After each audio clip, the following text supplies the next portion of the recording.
Katika masifu ya asubuhi tumesali moja ya antifona kwamba vitu vyote ni vyenu na ninyi ni mali ya Kristo na Kristo ni wa Mungu.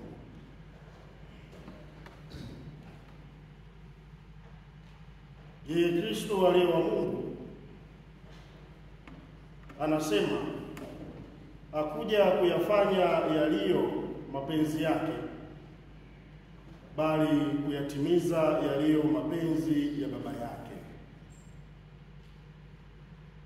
Na ndilo ambalo Kristo anapotuita anatutaka na sisi tuyatimize, si mapenzi yetu bali mapenzi yake.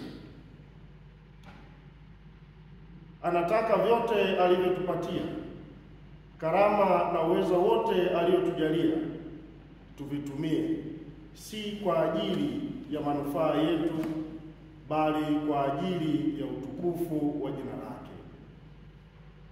Hivyo wote wenye kututazama, wote wenye kukaa nasi katika mzunguko huo, katika muunganiko huo, wakituona sisi, wakitutazama sisi, wapate kumuona Kristo anayefanya kazi na kukaa ndani mwetu, kama anavyotualika tumuone Mungu Baba katika yeye, na hapo ndipo tutakuwa tumeutimiza vyema huo ulio wito wetu.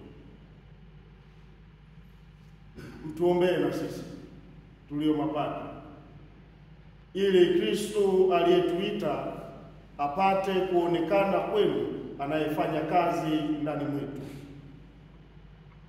naye Roho Mtakatifu anayewaita tupate kumuona akitenda kazi ndani